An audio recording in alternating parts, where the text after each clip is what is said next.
I'm Courtney Barnes, and right now I'm watching the fallout crash over my family like a wave they never saw coming. Their voices blur into the same frantic noise. Accusations, panic, disbelief, all circling back to me. The daughter they swore would never amount to anything. The sister they assumed would always stay quiet. But none of this is sudden. None of it is random. This moment, this unraveling, started long before anyone realized. It started with a number that wasn't just unfair, but deliberate. A number meant to push me out, to remind me of my place, to make sure I understood exactly who held the power. It started with someone who believed control was permanent, who thought raising the stakes would keep me trapped. Someone who had been tightening the grip for years without expecting resistance. They thought I'd fold the way I always pretended to. They thought I'd take the hit, swallow the humiliation, and disappear like an afterthought. They didn't understand what had been building in the quiet, the calculation, the preparation, the truth waiting under everything they mocked. Standing here now, watching the consequences ignite around them, I can feel the exact moment the story changed, the exact moment their certainty cracked. They still think they know what this is about. They think it's just the rent, just a disagreement, just another family argument spiraling out of control. They're wrong. What happened that night didn't happen because of the number they threw at me. It happened because they forgot who I'd become while they weren't paying attention. And if they're shocked now, they have no idea what's coming next. Before I dive into what was said that night and what followed after I walked away, tell me, what time is it where you are, and where are you watching from? I want to see how far this story reaches. A quieter memory pushes forward, as if my mind knows exactly where the unraveling truly began.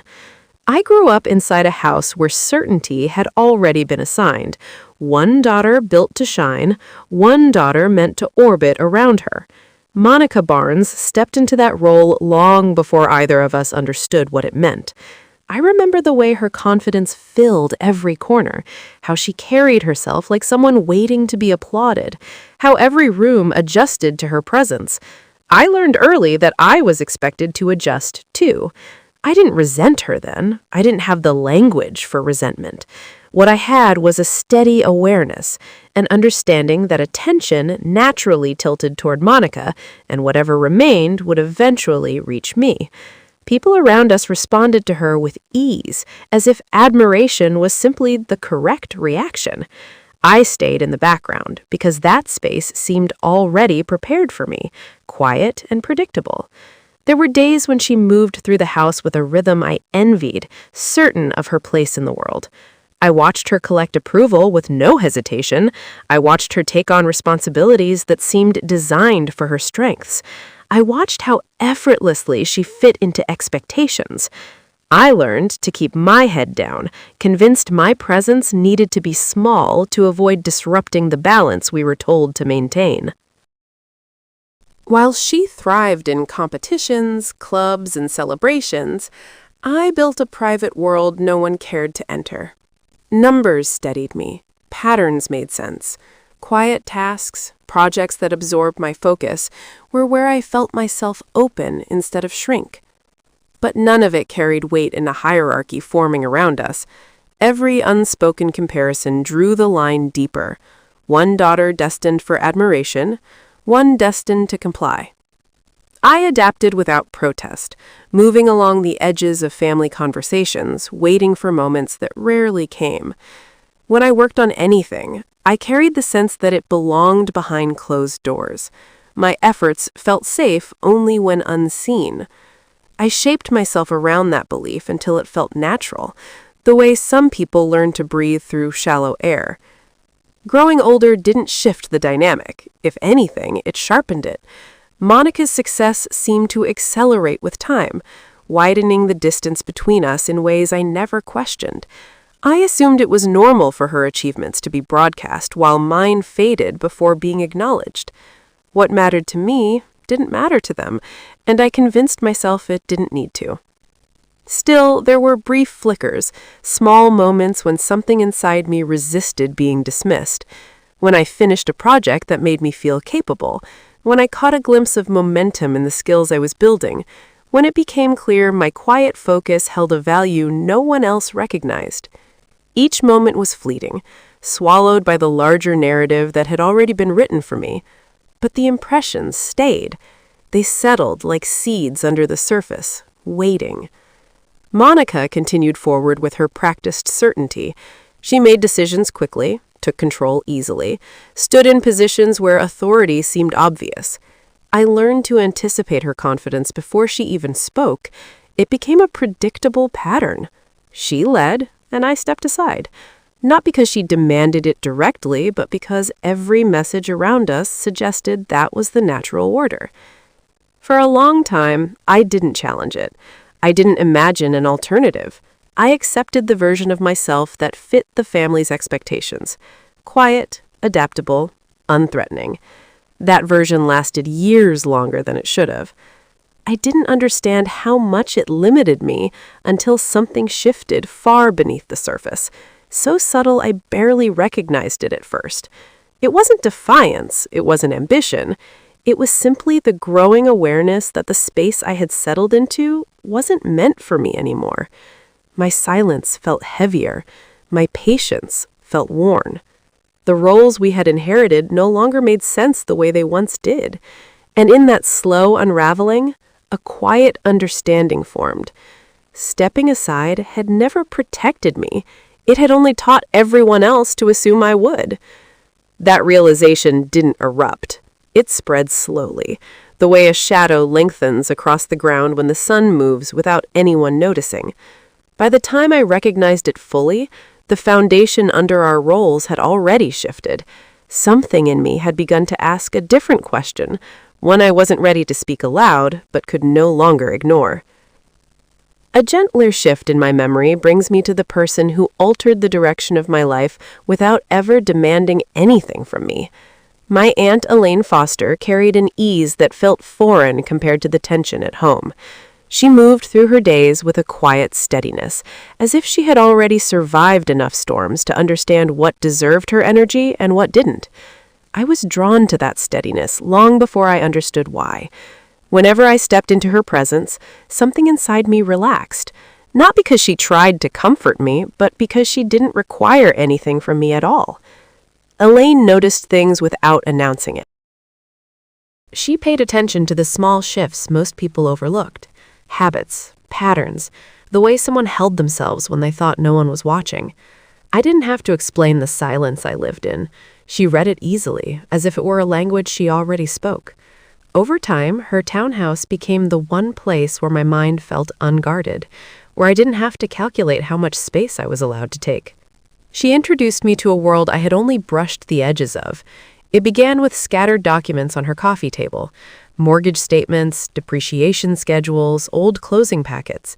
She would let me leaf through them without comment, trusting I would return whatever I didn't understand. Each page opened a corner of a landscape I hadn't known existed, one built not on approval, but on ownership. She treated information the way other people treated heirlooms, handled with care, shared only when earned. Eventually, she started bringing me along to weekend open houses. Those afternoons felt like stepping into an entirely different life. I watched agents describe future possibilities with practiced optimism, while potential buyers traced the edges of the rooms with a hunger that had nothing to do with decor. Elaine stood quietly in the background, absorbing the mechanics instead of the performance. I followed her lead, noticing the unspoken elements, how prices reflected confidence, how hesitation revealed itself in posture, how control shifted with whoever held the paperwork. She explained concepts slowly, never pushing me toward praise or validation. It wasn't about admiring the properties, it was about understanding the structure beneath the surface. I began to see how ownership shaped decisions, how the person holding the deed always dictated the terms, how authority flowed toward whoever understood the system well enough to navigate it without fear. Something settled in me as those realizations grew. For the first time, my mind felt connected to a path I hadn't known I was allowed to take. Elaine never compared me to anyone. She valued the way I processed information, the way I noticed details that didn't announce themselves. She treated my strengths as practical tools instead of curiosities. That quiet validation reshaped me more than encouragement ever could. It gave me permission to expand rather than reduce myself to fit whatever space remained. But underneath her calm, I eventually sensed a shift. There were evenings when her energy dropped unexpectedly, when she paused before standing, when she sank into her chair with a tiredness that didn't match the usual rhythm of her days. She didn't explain it, and I didn't press. Still, the change pulled between us, unmistakable and unspoken. One afternoon, she asked me to sit with her at the dining table. The air carried a stillness that warned me something irreversible was unfolding. She placed a folder in front of me, a plain object that suddenly felt heavier than anything it contained. Inside were investment statements stretching back years, evidence of choices she had made long before I was old enough to understand them.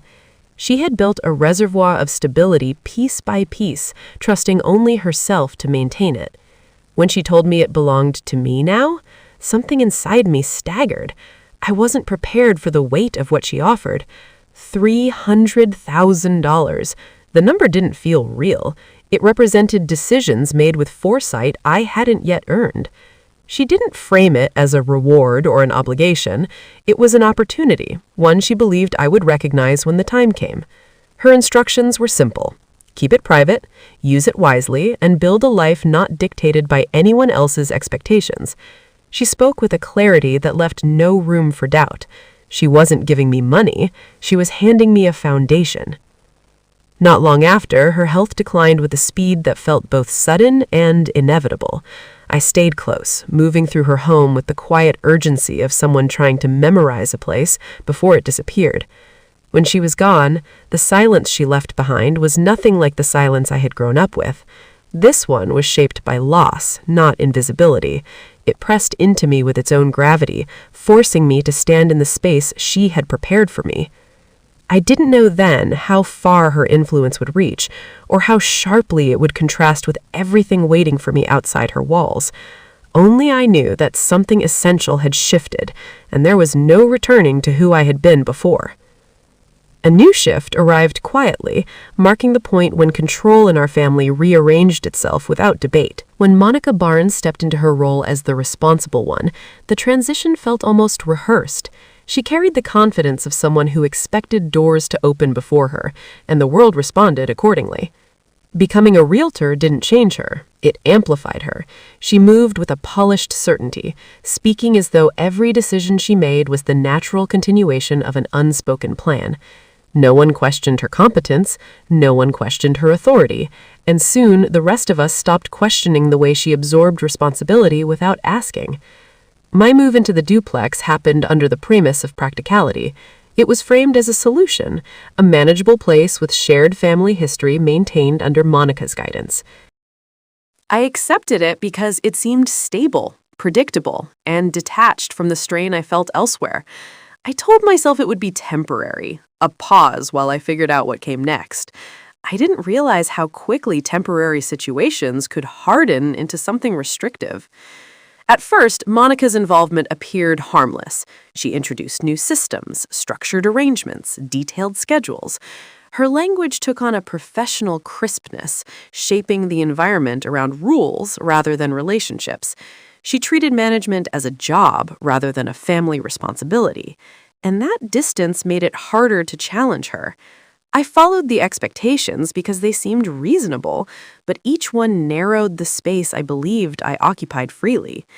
Then her approach shifted. The rent she set for my unit exceeded anything typical in the neighborhood. She justified it through market terminology, invoking trends and demand curves, as if the numbers validated themselves.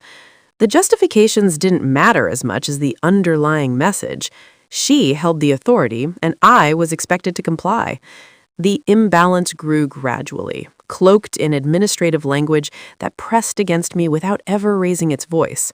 Monthly reminders became memorized rhythms. Emails arrived with timestamps precise enough to feel intentional. The tone resembled correspondence from a detached property manager rather than a sister. The phrasing was rigid, efficient, stripped of anything resembling consideration. Fees appeared for maintenance I hadn't requested. Charges surfaced for routine wear, she insisted, fell under my responsibility. When internet access vanished one evening without warning, I recognized the shift for what it was, a method of asserting power through inconvenience. There was no confrontation. There didn't need to be. The message sat beneath every interaction. She controlled the structure, and I occupied it at her discretion. The dynamics of our childhood repeated themselves in a new form, one built on policies instead of comparisons. This version carried sharper edges because the consequences reached into my ability to live, work, and maintain stability. Her authority extended beyond emotional space. It seeped into practical necessities. My parents accepted her system without hesitation. They admired her initiative, her professionalism, the polished certainty she presented. They repeated her explanations as if they were facts, not interpretations. Discussions about the duplex always tilted in her favor, shaped by their unwavering belief that she acted with clarity and competence. I didn't try to correct them. Their trust in her was absolute, and challenging it felt futile. Meanwhile, something tightened inside me. The pressure wasn't loud, it was steady, accumulating in layers I rarely acknowledged. Each decision Monica made carved out another small boundary. Each consequence reminded me how precarious my position had become. I managed my obligations, adjusted my budget, and adapted to the structure she imposed because I had little choice. But a quiet tension built beneath those adjustments, subtle enough to overlook until it became impossible to ignore. I moved through my days with a growing awareness of how dependent I had become on a system that wasn't designed to support me. The duplex, once a temporary refuge, felt increasingly like a framework designed to keep me contained. Monica's efficiency masked a deeper intention, or perhaps an instinct to maintain control without appearing overt. She didn't need to raise her voice or assert dominance directly. The policies she crafted achieved that on their own. I didn't recognize the accumulation of these moments as a turning point. Not then. I only felt the weight of living within a structure someone else had engineered, one that left little room for autonomy. I lived inside rules I hadn't created, in a home that no longer felt like a place I occupied freely. It would take time before I understood that this stage, this quiet compression, was the beginning of the shift that would eventually reshape everything. A quiet reorientation began when my work life shifted into something more deliberate. Natalia Torres entered my orbit during a period when my days blurred together under the weight of obligations I couldn't fully name. She carried an energy that didn't intrude, but anchored, measured, precise, and entirely unfazed by the uncertainty that often unsettled me. Our conversations started with small frustrations about logistics, timing, projects that refused to cooperate, but gradually opened into something more revealing. She understood patterns instinctively, noting inefficiencies and loopholes with an ease that mirrored the way I read data. In her presence, my thoughts aligned without resistance. Natalia recognized potential before I admitted it existed. She encouraged me to refine the tools I built, small systems that tracked workflow, performance, forecasting, work I created out of necessity rather than ambition. She saw value where I saw survival. Her perspective steadied me, offering clarity where the world around me felt increasingly constricted. When she suggested forming a company, it didn't land as ambition, it landed as inevitability. She framed it as a step toward autonomy, not accomplishment. That distinction mattered more than I realized. Creating Data Horizon LLC felt like opening a locked room inside myself. My skills expanded into structures with definition, purpose, and direction. I funneled the investment Elaine had entrusted me to into the foundation, software testing, prototypes, small marketing pushes. Each decision felt like honoring a promise I hadn't fully understood when she made it. The company grew quietly, one client at a time, accumulating momentum without drawing attention. It wasn't grand. It wasn't dramatic. It was steady, something I could build without shrinking to fit anyone's expectations. Our early contracts introduced me to patterns that aligned with my curiosity. I analyzed property management systems, tenant workflows, vacancy algorithms, repair schedules, data that revealed how control operated in residential spaces. The numbers were neutral, but the implications weren't. They outlined the distance between fairness and manipulation, compliance and pressure, autonomy and reliance. The work clarified dynamics I had been living under without fully recognizing. The turning point arrived through coincidence rather than intention. While reviewing information for a prospective client, I encountered a name tied to the duplex where I lived, a name that didn't belong to Monica Barnes. My breath stalled at the discrepancy, the way a misplaced detail signals something deeply wrong. The registration records traced ownership to a separate individual entirely, someone with no connection to our family. Confusion sharpened into tension as I followed the trail further. Natalia noticed my reaction before I spoke. Her instinct for structural inconsistencies guided her directly to the problem. She initiated a title search, pulling documents that aligned with what I already suspected, but wasn't prepared to articulate. Each page revealed another fracture: payments that didn't match the rent I provided, agreements I'd never been informed of, arrangements that circumvented any claim Monica had implied. The difference between what she presented and what existed widened into something undeniable. The truth wasn't a single revelation, but a series of confirmations. Monica had never owned the duplex. She had never been positioned as a landlord. She operated from a place of assumed authority, rooting responsibility through presentation rather than legitimacy. The numbers aligned into a pattern of calculated advantage, collecting inflated rent, disguising real payments, constructing an ecosystem where she dictated terms without accountability. The structure held together only because no one questioned it, not even me. The discovery didn't spark anger at first. It sparked precision. The mechanics were laid bare. Who controlled what? Who benefited? Who believed they were untouchable? It wasn't the betrayal itself that unsettled me. It was the ease with which deception had passed as competence. That realization pressed against something deeper, a quiet certainty forming beneath the surface. Natalia assessed the findings with the steady calm that defined her. She spoke in terms of opportunity, leverage, strategy. The owner of the duplex, worn down by mismanagement, was willing to sell. The path forward was suddenly tangible, structured, documented, possible. My role shifted from tenant to potential owner in a single conversation, the weight of the opportunity settling into place like a final piece of a long-hidden puzzle. Purchasing the property was not an act of retaliation. It was alignment, moving into a position I had unknowingly been preparing for. The loan approval, the negotiations, the closing process unfolded with methodical certainty. Each step carried the quiet imprint of Elaine's guidance, Natalia's clarity, and my own accumulated resilience. When the deed finalized, the shift felt internal before it became literal. I no longer lived inside the framework someone else controlled. I stood at the center of my own structure, grounded in a truth no one yet knew. Everything that followed was inevitable. A measured calm settled over me once the deed was secured, a calm that felt almost foreign after years of tightening around every decision. But clarity brought momentum, and momentum demanded structure. I shifted my focus towards stabilizing Data Horizon LLC, refining systems that had grown faster than anticipated. Each new contract expanded our reach and pulled me into a rhythm that didn't leave space for second-guessing. Progress formed its own gravity. As the company strengthened, so did my understanding of how information moved, what it revealed, what it concealed, and who relied on its opacity to maintain authority. Those dynamics shaped more than business. They shaped perception. And perception was the currency my family had always valued most.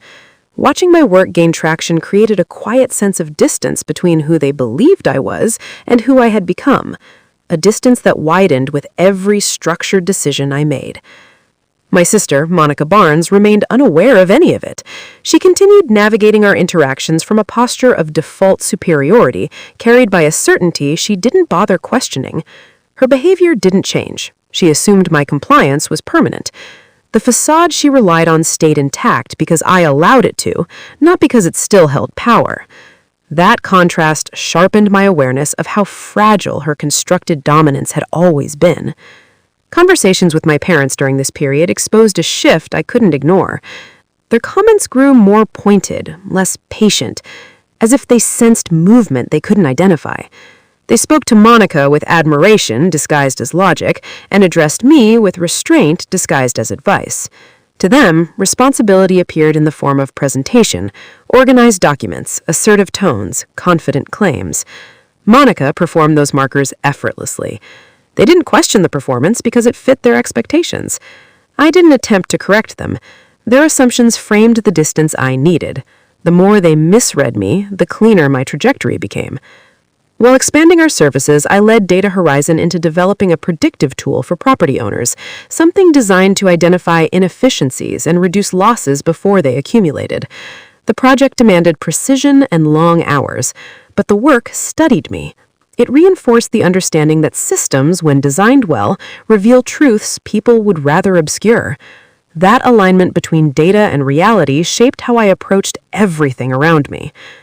Owning the duplex required responsibilities Monica never anticipated.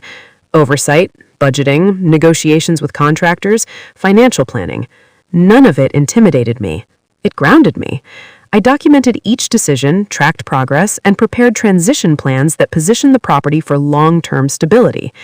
Every update strengthened my position and weakened the narrative that had kept me in place for so long. I didn't reveal the ownership change, not even in passing. What mattered wasn't the announcement, it was the structure beneath it. Letting the truth remain undisclosed wasn't secrecy, it was timing.